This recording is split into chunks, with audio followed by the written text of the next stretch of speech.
to Just Energy Radio with Dr. Rita Louise.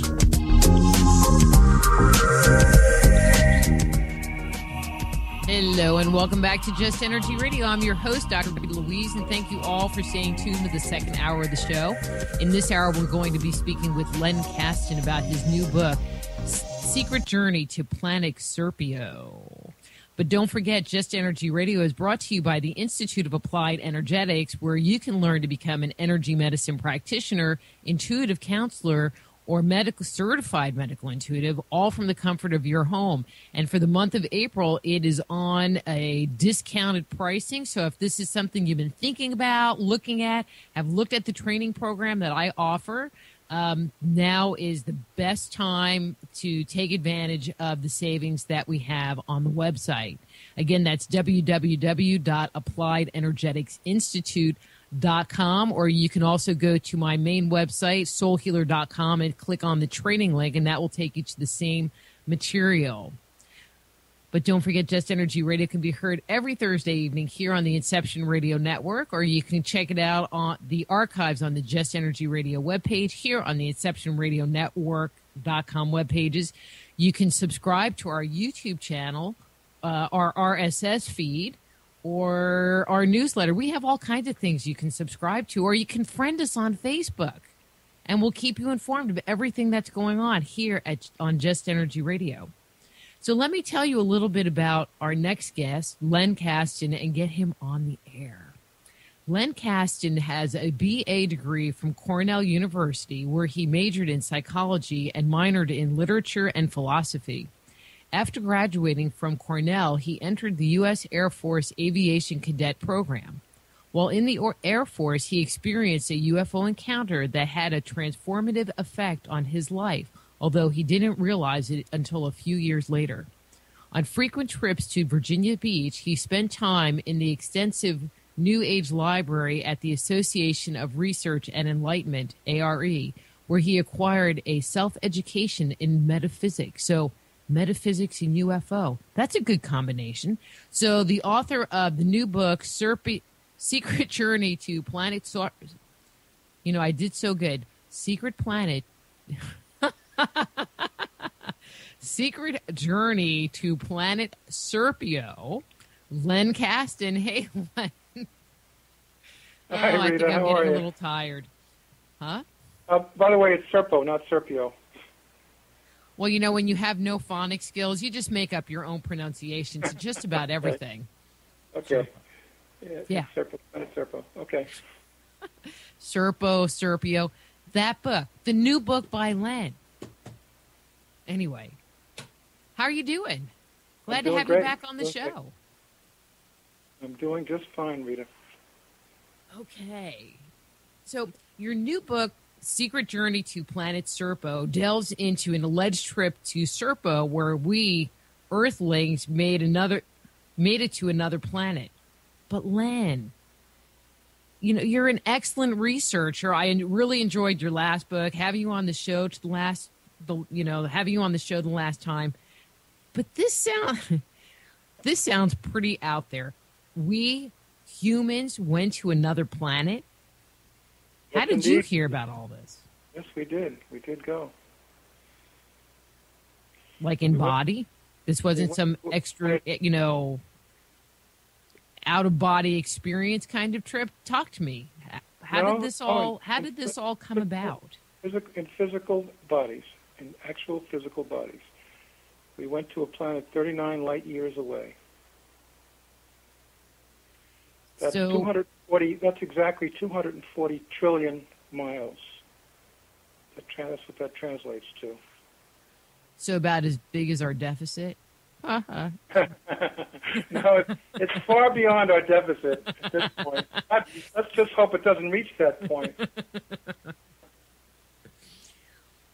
But how did you find out about this whole thing? I'm going to make the assumption that you were not one of the passengers on this ship. So how did you find out about this whole thing? Because it sounds kind of far out there to me. Absolutely. It does sound kind of far out. How did I find out about it? Is that the question? Yes, sir.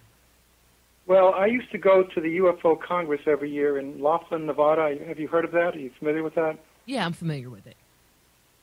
That was going on for 15 or 20 years, and I used to go every year. Laughlin, Nevada is not too far from Las Vegas, about 2 hours. And it's a 2-hour shuttle ride in a shuttle, a bus, from Las Vegas Airport to Laughlin. So we got used to going back and forth in that shuttle every year. And the shuttle held about 6 people. It was like a large van, that's what it was. On this particular shuttle ride in 2007, there was a fellow named Bill Ryan. I was sharing that van with he and 5 others. And I couldn't help overhearing him talking to somebody else about planet Serpo. And my ears perked up, and I just found myself listening. Since I had nothing else to do for those 2 hours, I heard the whole story on that trip. And I was absolutely mesmerized by the story because Ryan was a very, very intelligent guy. He's a British guy. And he had spoken at the Congress. And I felt that he had a lot of going on in terms of reliability. Well, after I got back, I started doing some research and found out that there was a website and looked up the website. It turned out that Bill was the moderator of the website, and he had created the website. So he had all the information. He knew all about it. And he started the website because 6 members of the Defense Intelligence Agency had started sending emails to an insider network, UFO network, about the Serpo adventure. And as the information started to pile up, roughly about, I think, the first batch of emails to the website, to the UFO network was about 7 or 8 emails. As they started to pile up, the members of this particular network were very savvy people. A lot of them had been intelligence people. A lot of them had been in the military, and they all agreed that this was incredible information and deserved its own website. So Bill volunteered to do the website. And I had further conversations with Bill. I studied the website in great detail, talked to a lot of people, and eventually began to realize that this story was real. And, of course, that was in 2007, so that was 6 years ago. And I have been looking into it ever since. So that's how I got interested. Who's this Bill Ryan guy? What does he bring to the table, or what's his background, credential, kind of Bill thing? started Project Camelot. Are you familiar with Project Camelot? Yeah. Mm-hmm. He and Terry Cassidy together became the founders of Project Camelot. Project Camelot interviewed just about every important UFO intelligence military person of any significance on the planet. So he has a lot of credentials. Okay. And so now he and Kerry are no longer together. Kerry now has Project Camelot to herself, and Bill now has Project Avalon. You may have heard of Project Avalon as well. I'm not sure. Oh, yeah, I have heard of Project Avalon. I didn't realize that was his. That's Bill's, yeah. Bill retired from the Serpo story about 3 years later. He had enough of it. He had gone about as far as he could go with it. So it just remained, the only thing that remained about Project Serpo was the website. And what disturbed me about the fact that all of this information had piled up into one website was the fact that that website could go away tomorrow. And all the work of the DIA and all the people who had sent in that information would be gone. It could be gone on a whim. And I realized then that it had to be a book. That was the only way to keep it permanent. And that's why I started writing the book. So you mentioned these intelligence officers that were part of that group.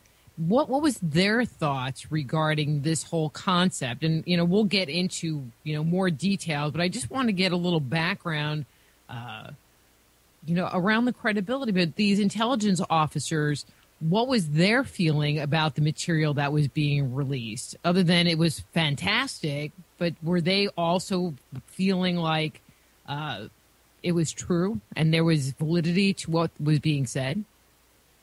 I'll read to you right from my introductions. That first email to the network immediately elicited comments by longtime network members. Gene Laskowski said, "Who is this person? Most of the information is absolutely correct." Paul McGovern said, "Interesting, but not totally correct." A third person said, "Well, he got everything right except for a few details about the Roswell incident." In any case, he convinced them all, and that's why they started the website. He had to play to a very tough audience, because this network consisted of 150 of some of the top UFO ET insiders in the country, and none of them could find any holes in his story. Interesting. Of any size, that is. So that's why Bill volunteered to do the website. Well, it just kind of surprises me that the website has survived till today. You know, anymore you hear that people's sites get hacked, they get taken down, protected by the Department of Homeland Security, whatever. It's kind of surprising that it's still up there and around. Still up there. It's been up there now for 6-7 years. The first emails from Anonymous were in November of 2005. The website was started in December of that year. So really it's been 7-8 years now.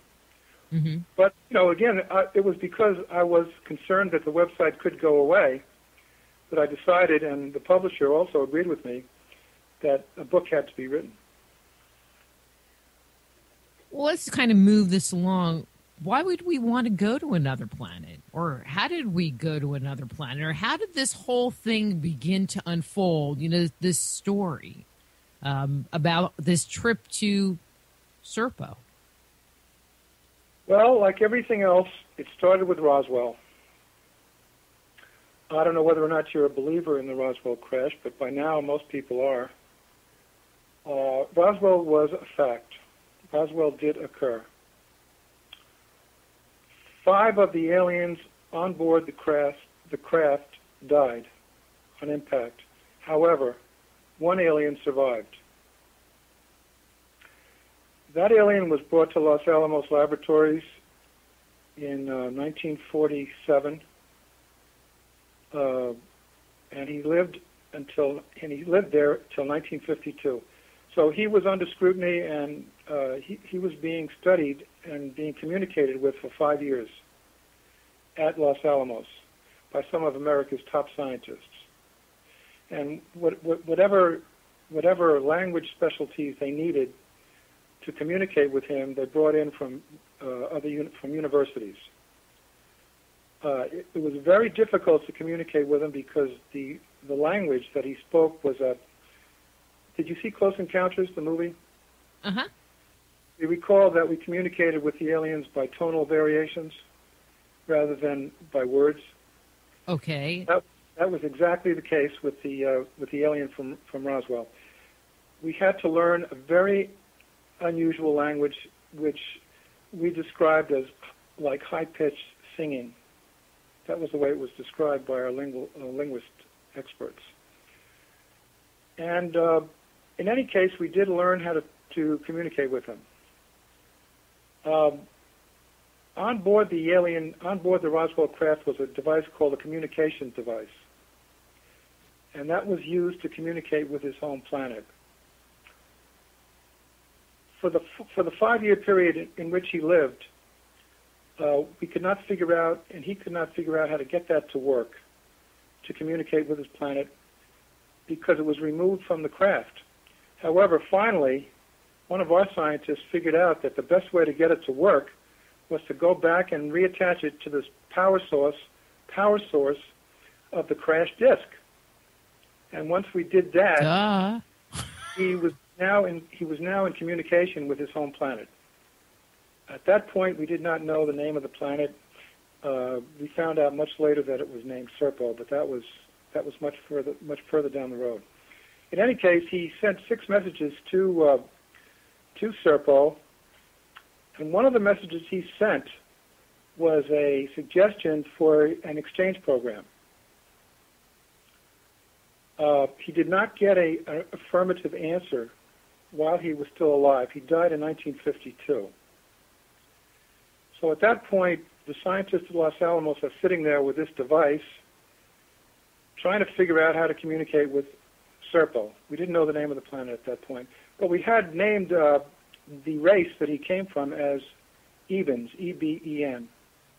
That was simply an unimaginative derivation of the phrase extraterrestrial biological entity. So some brilliant person came up with Ebens at Los Alamos, and that's what they became known as forevermore.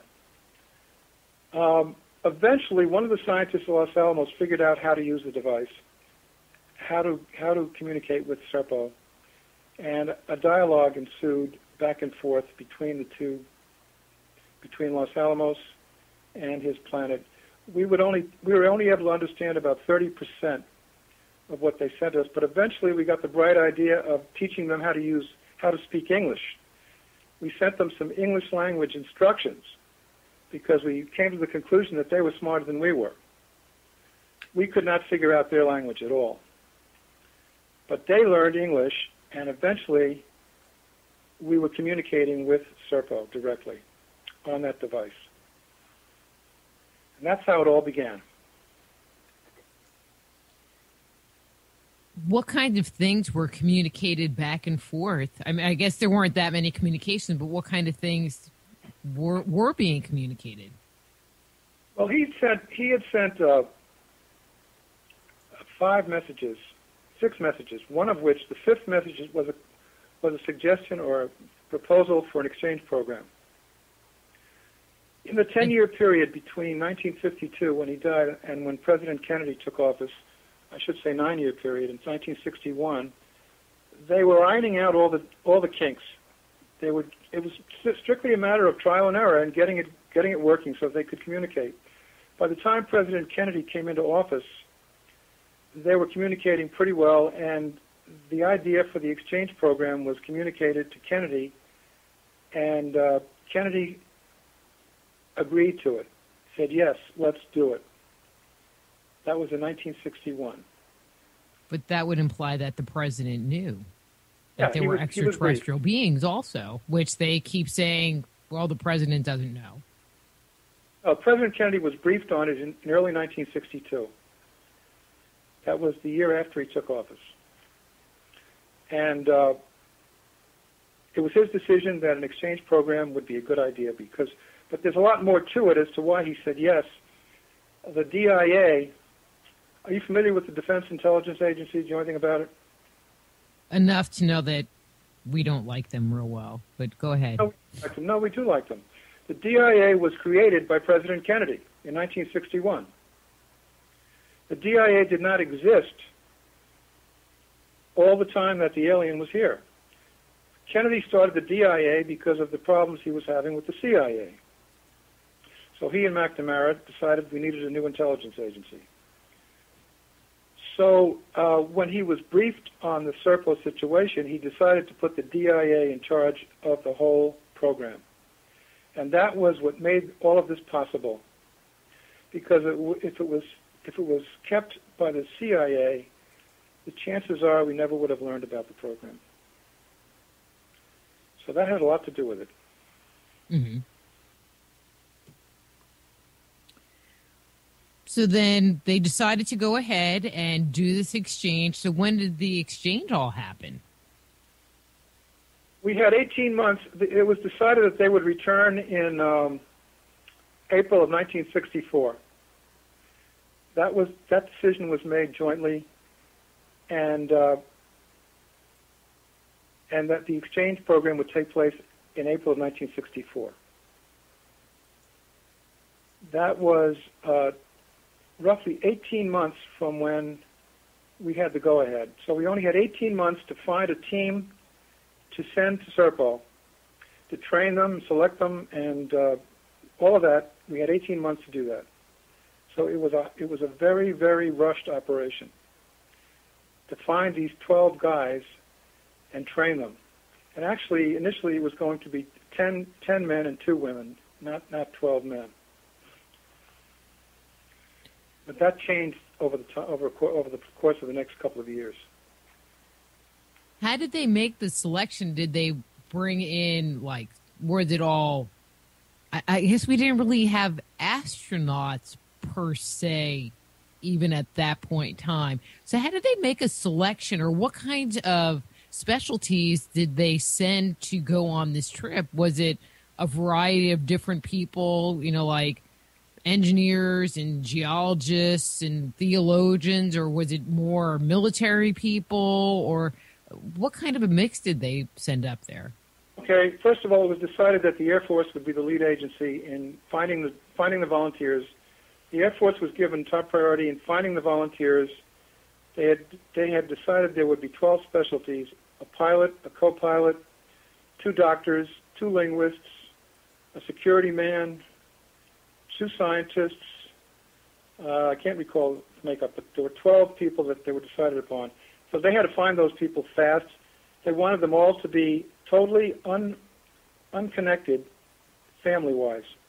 They either wanted orphans, they wanted them to be unmarried, and preferably with no children, even if they were unmarried from a previous marriage. So they wanted them to be emotionally unconnected because they were going to be on Serpo for 10 years. It was going to be a 10-year operation. 12 years. Well, I guess... 10 years. 10 years. But what just kind of occurred to me, but then I would guess that Serpo, or it was determined early on that planet would sustain human life, and that the foods that they ate and the air that they have would be suitable for humans to go there. Yeah, well, Los Alamos scientists had all that information. We had all that information. It was perfectly, the air there was perfectly breathable, and the gravity, everything. In fact, the planet was very much the size of Earth, very similar in many ways. So we knew all that. We knew all that in advance. Now, the problem here was that they were coming back in 1964. Kennedy, as you know, was assassinated in 1963. 5 months before they were due to arrive. So now the whole thing had to be turned over to Johnson. Johnson did not even believe it was going to happen. He was very skeptical, but he said, okay, go ahead. If you think it's going to happen, go ahead with it. So the nation was in mourning for a while, but they then went back into training and got ready for an April 1964 departure. And the training program was very, very intense. Most of it took place at the CIA training facility in Virginia. Most of it, but they were also trained at various other facilities all across the country. In fact, in some cases, even out of the country. Well, is that where our astronaut training program ended up coming from? Was from this push to do this project? NASA had no role in this. Oh. It was determined that this would be strictly a military operation. NASA, by law, had no military connection and could not do a military operation. However, they were brought in for a few months as part of the training. But the training and everything was conducted strictly by the Air Force. And one of the requirements for all of these 12 people was that they would all be career military people. So they all knew what military discipline was all about. We used some civilian agencies as consultants, but basically the 12 men were all military from 3 different branches of the service. So they decide to do this exchange, but where is this planet? Where is Serpo? Do we have any idea where it is, kind of? Serpo is in a star system called Zeta Reticuli, which is exactly 39 light years away from our solar system. As I said before, 240 trillion miles away. Actually, in terms of nearness, 39 light years is not very far. Mm-hmm. That's considered relatively close in terms of distances of star systems. So one of the things that you hear is that there are multiple races of multiple extraterrestrials out there. In this communication, was that part of the material that was disclosed, that going to Serpo was just one potential planet out of a vast array of different habitable planets in the universe? Absolutely. But we were developing a relationship with the Ebens. I devote a chapter in my book to discussing the fact that between the Roswell crash and the exchange program, there was a 10-year period that's unaccounted for, and it was my conclusion that in that 10-year period, we were already communicating with them on a regular basis, and we had already learned a great deal about their planet and their society. Kennedy would not have gone along with this if we hadn't done that. But it would have been rather reckless of him to do that without that fund of information that we had accumulated in that 10-year period. So we knew a lot about them. We knew all about the physical characteristics of the planet. We knew about what sort of a civilization they had. We had all that information. This was not a blind trip by any means. So in our communications, my thought is if we found an alien ship, there would be all of this stuff, but we wouldn't really know how to use any of it other than, maybe get it to operate, but not to be able to necessarily reverse engineer it. Were they able to provide any insights into that or provide us with any kind of, other technology or engineering insights as part of this communication that was going on? Yeah, they were. And that's exactly what went on in that 10-year period. But that was extremely, extremely top secret. Very few people knew about that. As a matter of fact, Colonel Philip Corso had no idea that was going on while he was being asked to. Do you know the story about Philip Corso and the day after Roswell? Do you know about that book? I am going to say no. I probably do, but refresh me and the listeners. Well, Corso was the one that took all the scientific and technological devices that we found at the Roswell crash and giving it to American private industry to duplicate. And that was in the 60s. So he knew nothing about the fact that we were already had a scientific liaison set up with Serpo. He knew nothing about that because his classification was not high enough to know that. But in any case, we did embark on a reverse engineering program with their help in 1953. And my understanding is that by 1962, we had already reverse engineered an anti-gravity flying disc. But that was highly compartmentalized. Very few people knew about it. And Kennedy knew nothing about that. He didn't know anything about that. All he knew about was that we were going to send 12 American military personnel to their home planet on an alien spacecraft in 1964. That's all he knew. That's all he was told. Okay, so here's, the ongoing question. So if we had the ability to do anti-gravity in the early 60s, how come it has not filtered out into the general public yet? Or even into military, like military operations that we know about yet? Well, you're assuming that hasn't happened, aren't you? Well, I said that we know about, not not the covert ones, because we don't know about them. Do you know about the B-2 bomber? Yeah, but that's not anti-gravity, is it? Oh, it's not anti-gravity? Are you sure? I don't know. Oh, it is. There's not like a regular engine in it that uses gas and stuff? Let me put it this way. I don't know whether you watched the news about 2 months ago when we sent 2 B-2 bombers over to North Korea. Do you remember that incident?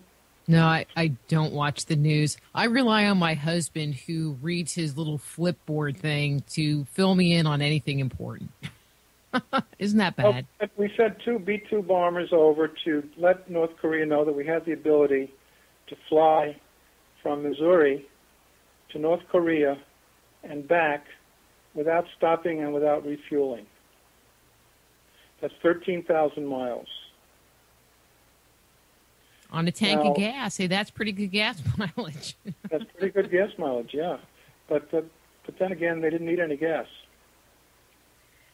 at all. So, but that's another story. I don't want to get into that right now. We have a lot of technology that was given to us by the Ebens, and a lot of it is still very much top secret. That's all I can get into right now. Now, in my book, I have a whole chapter on that, on the Eben technology and what we learned. Well, but thinking about it, even if we look at our own tech, just in the electronics world, in the 60s, my husband and I went to Houston to the NASA facility there, and we were looking at the Saturn V rocket. And I worked as a electromechanical designer and had done PC design, and I'm looking at these PC boards in that ship going, dang, that is some antiquated technology in those things.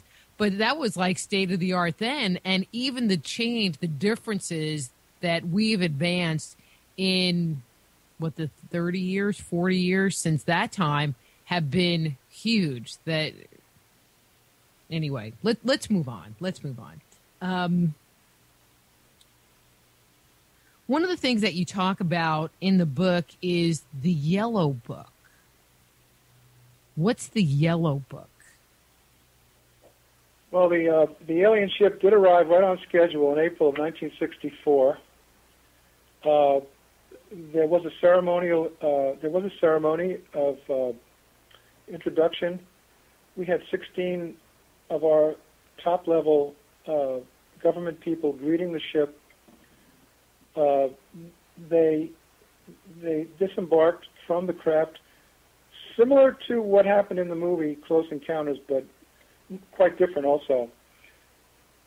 When they came down off the ship, they presented us with a gift.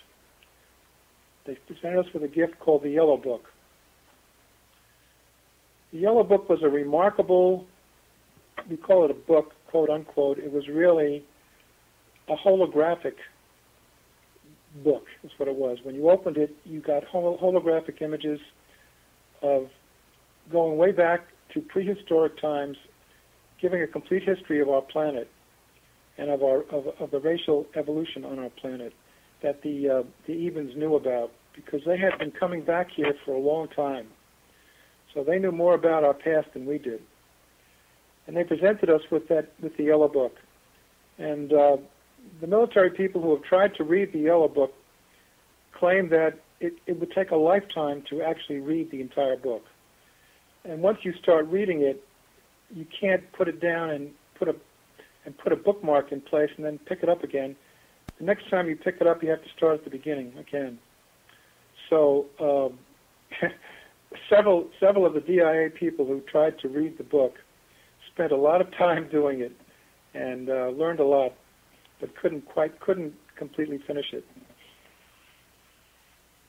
I guess that you can't download it to some computer or do something else with it. I just think it would be really interesting to know what our true history is, especially in this day and age, with all the conflict that's going on between theologians and people that believe that there are, the whole ancient astronaut thing and the whole contemporary ufology thing. I mean, not that they would never, ever admit to contemporary, but, putting that to the side, I think that, if we said, well, there were extraterrestrials here in our past, that it would be okay. You just can't have one land on your lawn. But I think it would just be interesting to me, all right, it would be fascinating to me, to know what that history is, to know what that truth is, to know the level of involvement other cultures, other worldly cultures, had on the development and evolution on the planet. Do you know if they have gotten any of that kind of information or have shared any of that kind of information with, the other secret people? Well, the Yellow Book is locked up in a vault at Bowling Air Force Base. If you want to go see if you can get into the vault and read it, I guess you could give it a try. In that vault also are 3,000 photographs that were taken on Serpo, thousands of tape recordings created by the team, and a 3,000-page book, debriefing book, based on the debriefings of the seven men that returned from Serpo in 1978. They came back 13 years later. They were supposed to only spend 10 years on Serpo, but they lost track of time, and they wound up spending 13 years there. Of the 12 that left to go there, 2 decided to remain on Serpo, and 3 others died. So only 7 returned. And they returned in 1978. What did we learn? What information did they bring back regarding life on this other planet? Well, you'll have to read my book. Well, you're supposed to kind of share some of it, and then they'll go buy the book. Or else we won't have anything to talk about. What would you like to know? Give me a subject. Well, like social life. I mean, that's the part that I always get interested in. What was their culture like? Did they do, on the Earth, we have family groups and we, have certain values. Did they have similar kind of values?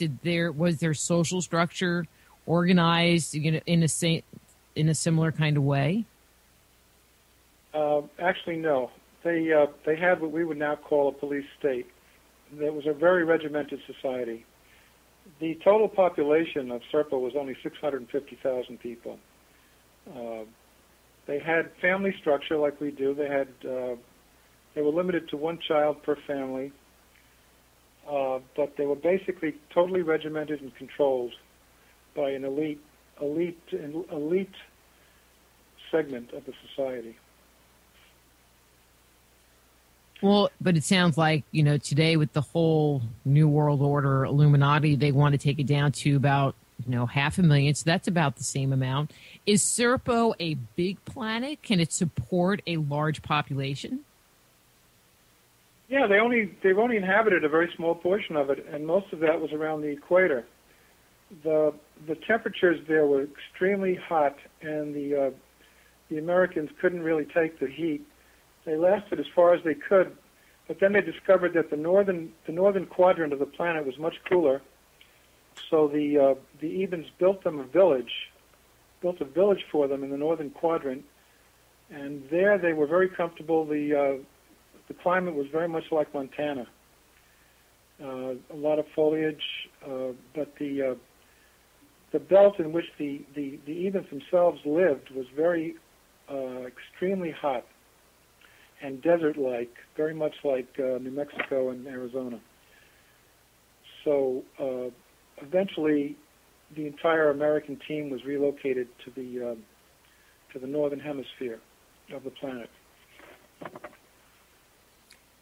I mean, did they enjoy their time there? I mean, obviously 2 people stayed, but did they enjoy their experience of interacting with this other culture? Yes, they found the Ebens to be a very caring and considerate people. Yes, they were treated very nicely. They were allowed to do anything they wanted to do. They could travel anywhere they wanted to go.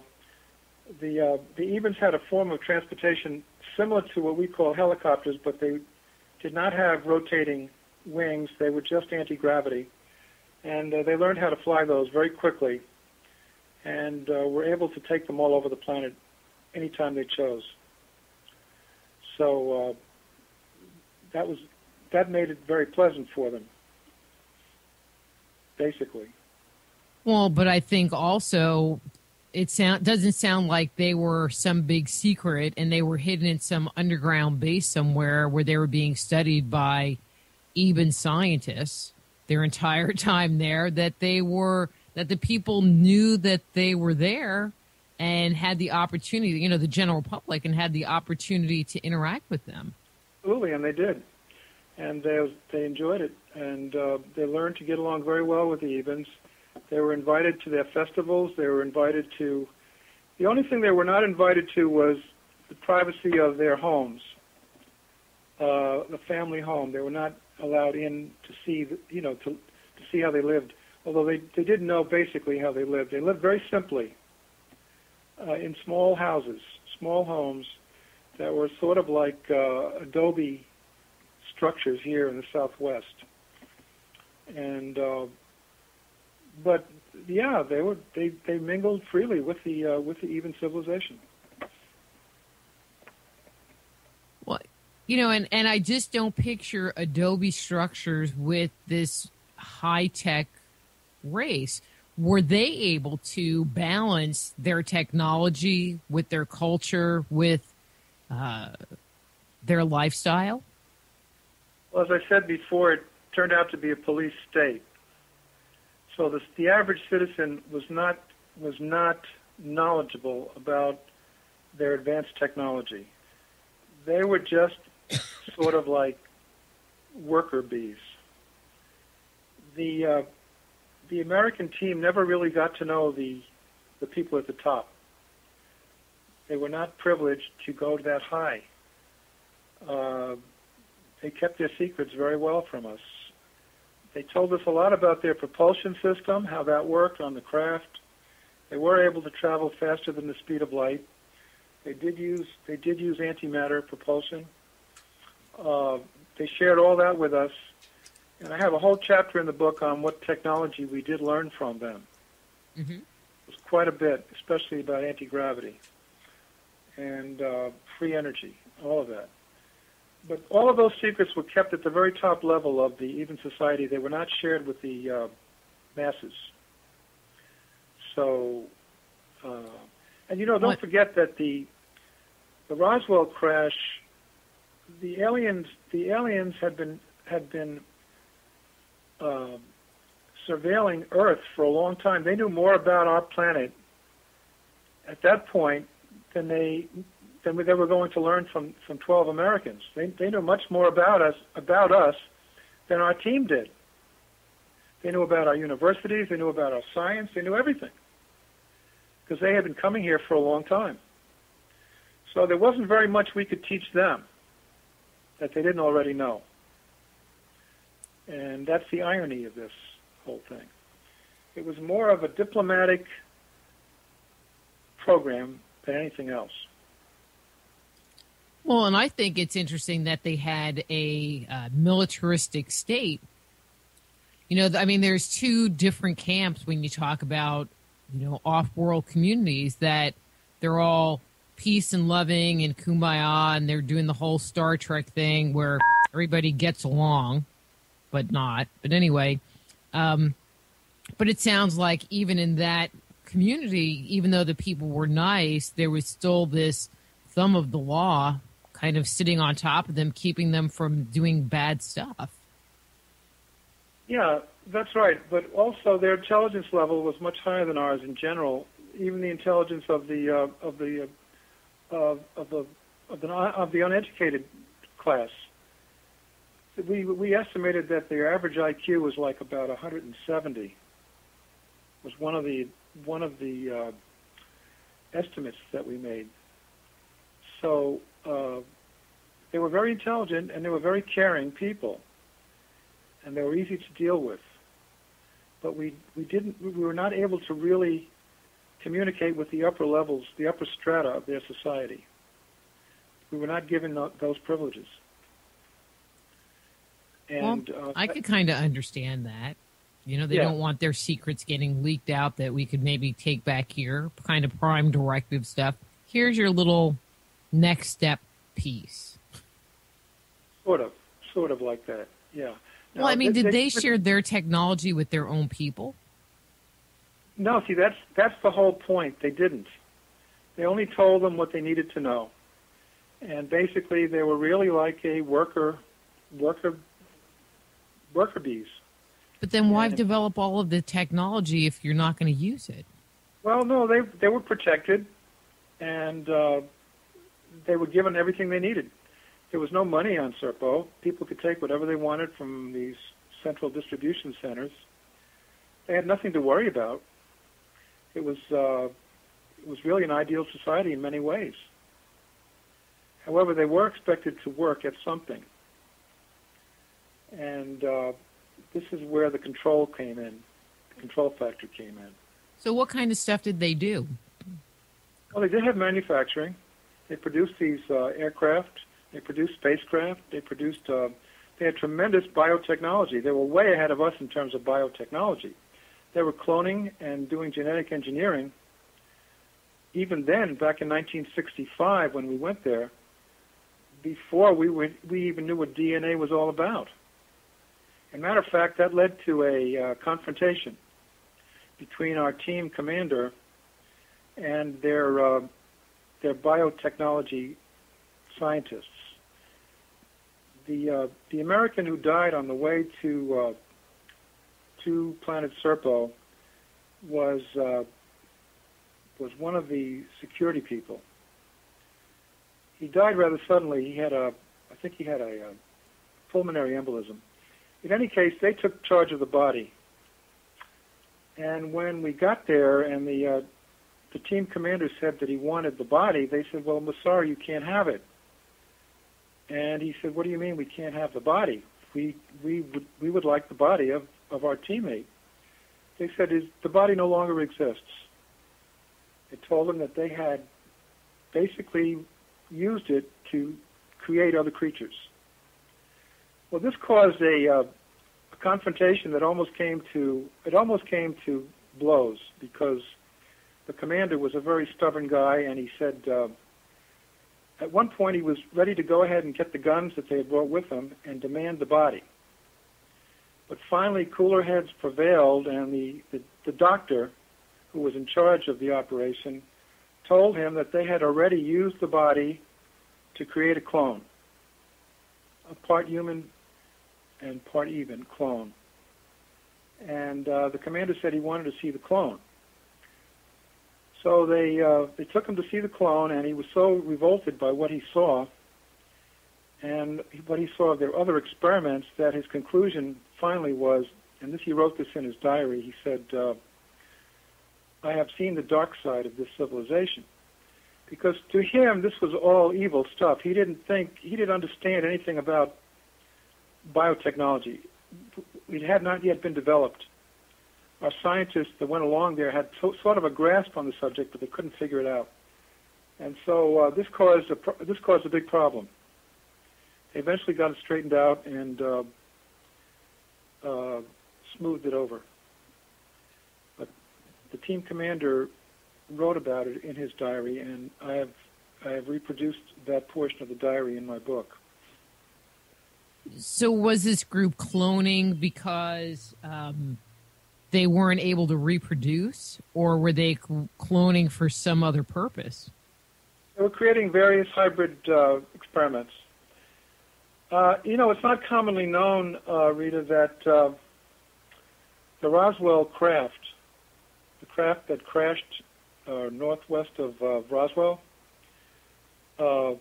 had human body parts on it. That was kept top secret. And for a long time, our scientists were very nervous about our relationship with them because we thought they were flesh eaters or something. We didn't know. But then when they got to Serpo, it became clear that they were taking samples with them back to their planet of our biology and our DNA. They were way ahead of us in terms of biotechnology, way ahead of us. They were creating creatures that were part machine, part even, and they were also gathering samples of creatures from many other planets that they had visited. So we found out about all of that.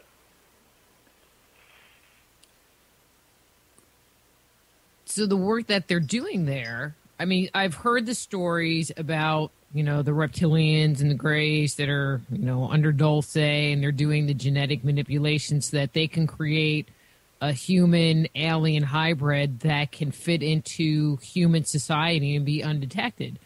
Do you think that might be part of the Ebon's goals with collecting that genetic material? Like, do you think there might be some other ulterior motive that we're not privy to? I don't think they're trying to create human Ebon hybrids that would fit into our society. No. I think they're creating them for use purposes of their own planet, in terms of creating perhaps stronger, smarter. I don't know. They have their own reasons. They have their own technology. But they weren't trying to create hybrids that would fit into our society. That is being done, by the way, by a different group, but not by the Ebons. There is a hybrid program going on here. I think you probably know about that, right? Have you had any people on you talked about that? No. No. Maybe you can email me a couple of good people. I mean, because it's a topic. I'll be honest, it's a topic that I only really got introduced to, other than just in generic conversation, probably in the last 6 months. And so it's something that I would like to get more information on. And so, yeah, maybe if you could email me a couple of good names of people you would recommend to have come on the show to speak on that topic, because I think would make for an interesting show. But somebody in the chat room, hang on, and it wasn't really a question, it was more of a comment. The website that you were talking about, where all that information was being housed, I'm not sure if you gave the name of the website, but is that website still there, and can you access it? Yeah, it is still there. It's www.serpo.org. Okay. And so, Analog, if that was the site you were trying to get, let me know, okay, in the chat room. No, because there was a post that says, we go to the website he said is still up, or couldn't go to the website that he said is still up. So I don't... Still up. Okay. Still up. And then one Eternal Being says, ask him if anyone can verify his statements. Sorry, I'm just reading it. I'm sorry, what was the question? Can anyone else verify your statements? That's the question from the chat room. Go to the website. There's a lot of people verifying it out there. A lot of people. A lot of people who sent in emails also anonymously to the website have tremendous credentials. They're ex-military, ex-intelligence. They've all, many of them have agreed with all of this information. Just go to the website. Yeah, Serpo.org. I think you said net or com, but it's org. Org. Serpo.org. Yeah. The one that I would recommend, unfortunately, is deceased. That would have been Dr. John Mack. If you read John Mack's book, Abduction, have you heard of it? Mm-mm. You've never heard of John Mack's book? I'm not. I'm more of like an ancient mystery, metaphysics, past life kind of gal. And so I'm not extremely versed in the UFO community. So, no, not familiar with it. Dr. Mack was a psychiatrist at Harvard. He wrote a book called Abduction, and he talked all about the hybrid program. I think he gave more information about the hybrid program than anyone else. So anyone who wants to learn more about it can always pick up his book. But there's also been a lot written by other people. Now, I have a whole chapter in my other book about the hybrid program. Mm-hmm. And Steven Spielberg made a TV series called Taken. That was really good, too. That was based on the hybrid program. That's what it was all about. Well, I'm going to tell you, and I'll just be honest with you, probably up until, I released a new book that really looked at mythology, okay, and the gods with the thought that these gods were not from this planet, that they were ancient aliens. And so if who they're talking about in these mythologies are actually true beings, then what's their story? But in reading that, there was a lot of stuff that comes out of contemporary ufology that is supported, very much supported by mythology. So it made me go from saying, okay, well, this stuff is a bunch of weirdo hooey, to maybe I need to open my mind up and be more accepting of this is a possibility. You know, and so my own personal beliefs are starting to change and go, okay, well, maybe this isn't so weird after all. Maybe, there's something really to it. I mean, because, having a UFO land on the White House lawn is one thing. Having stories come out that talk about trips to other planets, or this genetic manipulation game that's going on, or the reptilians trying to control the world, that's something completely different. I mean, that kind of takes it to the next level. And I just looked at the clock, and it's music time, so I guess we need to wrap up. I'm sorry to just go blabbing. If someone wants to get your book, because it is available now, correct? It'll be available on April 27th. April 27th. Can they, pre-order it on Amazon and stuff like that? Yes, they can pre-order it on Amazon. They can pre-order it at Inner Traditions, which is the publisher, and they can go to my website, www.et-secrethistory.com, and they can order it through my website. Excellent. Thank you, Len. And I don't really mean to be a skeptic, but I'm a fledgling. I'm just learning about this stuff. Okay. Thank you so much for coming on and sharing this really amazing story with me and the listeners. My pleasure, Rita. Thank you. All right. Thanks, Len. That's Len Kasten, his book, Secret Journey to Planet Serpo, a true story of interplanetary travel. And it's pretty freaking interesting, so you should get it. Anyway, I'm Dr. Rita Louise. Oh, wait, who's on next week? Oh, next week we have Frank Joseph talking about the genesis of man. So until next week, I'm Dr. Rita Louise. This is Just Energy Radio. Be blessed.